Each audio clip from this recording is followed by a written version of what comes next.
Hello बच्चों। तो इस वीडियो में हम लोग क्लास 10 के चतुर्थ पाठ का ऑब्जेक्टिव देखने वाले हैं। इसके पहले वाले वीडियो में हम लोगों ने मंगलम पाठ का, पाटलिपुत्र वैभवम पाठ का और अलस कथा का ऑब्जेक्टिव देखे थे। लेकिन इस वीडियो में हम लोग चतुर्थ पाठ यानी संस्कृत साहित्य लेखिका का जो है ऑब्जेक्टिव देखने वाले हैं।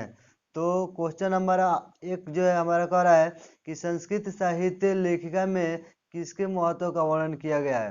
क्वेश्चन नंबर एक है कि जो संस्कृत साहित्य लेखिका पाठ है उसमें किसके महत्व का वर्णन किया गया है।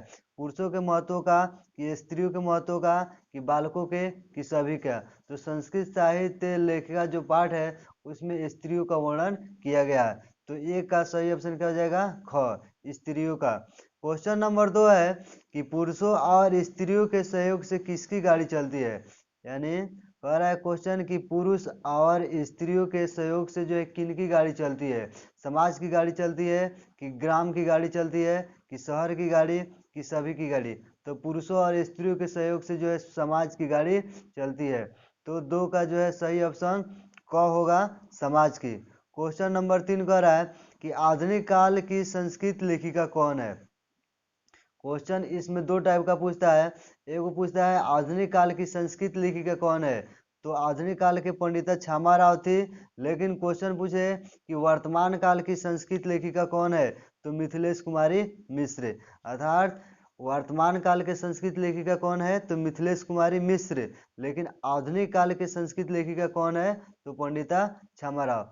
तो 3 नंबर क्वेश्चन का जो है सही ऑप्शन क्या हो जाएगा, क हो जाएगा, पंडिता क्षमा राव। क्वेश्चन नंबर 4 कह रहा है कि वर्तमान काल की संस्कृत लेखिका कौन है। तो अभी अभी हम बताए हैं कि वर्तमान काल की संस्कृत लेखिका जो है मिथिलेश कुमारी मिश्र है। यानी 4 का जो है सही ऑप्शन घ हो जाएगा, मिथिलेश कुमारी मिश्र। क्वेश्चन नंबर 5 कह रहा है कि शंकर चरित्रम की रचना किसने की। तो ऑप्शन में है पंडित क्षमा राव, जीवंती राव, पंडिता क्षमा राव, या इसमें सभी।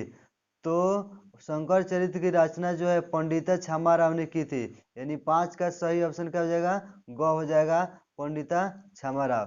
क्वेश्चन नंबर 6 में कह रहा है अर्थवेद में जो है कितनी महिलाओं का वर्णन है। अर्थवेद में कितनी महिलाओं का वर्णन है, 5 गो, 7 गो, 6 गो, या 8 गो। तो अर्थवेद में जो है 5 गो या 8 गो। तो अर्थवेद में जो है 5 महिलाओं का वर्णन किया गया है। तो 6 का जो है सही ऑप्शन क्या हो जाएगा, क, 5। क्वेश्चन नंबर 7 का है मधुरा विजय महाकाव्य की रचना किसने की। यानी जो मधुरा विजय महाकाव्य था उसकी रचना किसने की थी। गंगा देवी ने, तिरुलांबा ने, मैत्रेयी ने, या सभी ने। तो मधुरा विजय महाकाव्य की रचना जो है गंगा देवी ने की थी। यानी 7 का सही ऑप्शन क्या हो जाएगा, क, गंगा देवी। क्वेश्चन नंबर 8 का है वरदाम्बिका परिणय महाकाव्य की रचना किसने की थी। यानी वरदाम्बिका परिणय जो महाकाव्य था उसका रचना किसने की थी। तो मैत्रेयी ने, तिरुलांबा ने, कि गंगा देवी ने, कि इसमें सभी ने। तो वरदाम्बिका परिणय महाकाव्य जो था उसकी रचना जो है तिरुलांबा ने की थी। यानी क्वेश्चन नंबर 8 का सही ऑप्शन क्या हो जाएगा, ख, तिरुलांबा। उसके बाद क्वेश्चन नंबर 9 में कह रहा है कि कंपन राय की पत्नी यानी रानी कौन थी। यानी पत्नी और रानी बात बराबर होता है। तो कह रहा है कि कंपन राय की जो है पत्नी या रानी कौन थी। गंगा देवी थी, कि मिथिलेश कुमारी मिश्र थी, कि क्षमा राव थी, कि इसमें से सभी थी। तो कंपन राय की जो है रानी कौन थी, गंगा देवी थी। यानी 9 का सही ऑप्शन क्या हो जाएगा, क, गंगा देवी। क्वेश्चन नंबर 10 का है इंद्राणी का वर्णन जो है किस वेद में है। यानी जो इंद्राणी लेखिका थी उसका वर्णन जो है किस वेद में किया गया है। ऋग्वेद में किया गया है, कि अथर्ववेद में किया गया है, कि सामवेद में किया गया है, कि सभी में। तो इंद्राणी का वर्णन जो है अथर्ववेद में किया गया है। यानी 10 का सही ऑप्शन क्या हो जाएगा, ख, अथर्ववेद। क्वेश्चन नंबर 11 में कह रहा है कि मीरा लहरी या विचित्र परिषद यात्रा के लेखिका कौन है। अब देखिए इसमें क्वेश्चन जो है कौन एक एक को पूछता है। या तो पूछेगा मीरा लहरी के जो है लेखिका कौन है, या विचित्र परिषद यात्रा के लेखिका कौन है। तो हम दोनों एक ही बार डाल दिए हैं।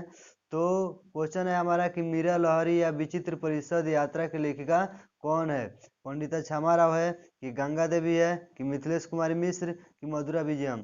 तो मीरा लहरी और विचित्र परिषद यात्रा के जो है लेखिका पंडिता छामाराव है, यानी 11 का सही ऑप्शन क हो जाएगा, पंडिता छामाराव।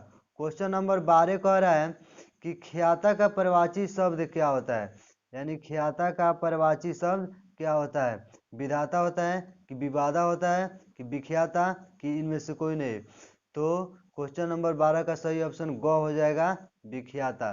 क्वेश्चन नंबर 13 कह रहा है कि पंडिता छामाराव की जो है निधन कब हुई थी, यानी पंडिता छामाराव की निधन कब हुई थी, 1853 में कि 1953 में कि 1952 में कि इनमें से सभी। तो पंडिता छामाराव का निधन जो है 1953 में हुई थी, यानी 13 का जो है सही ऑप्शन क्या हो जाएगा, ख हो जाएगा, 1953। क्वेश्चन नंबर 14 में कह रहा है कि संस्कृत साहित्य लेखिका कौन सी विधा है, यानी जो संस्कृत साहित्य लेखिका या जो पाठ है वो कौन सी विधा है, कहानी है कि निबंध है कि नाटक है कि सभी है। तो यह संस्कृत साहित्य लेखिका पाठ जो है यह निबंध है, यानी 14 का सही ऑप्शन क्या हो जाएगा, ख, निबंध।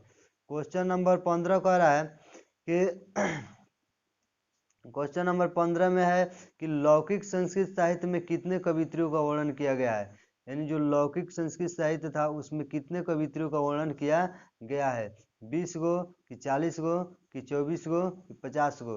तो लौकिक संस्कृत साहित्य में जो है 40 कवित्रियों का वर्णन किया गया है, यानी 15 का सही ऑप्शन क्या हो जाएगा, ख, 40।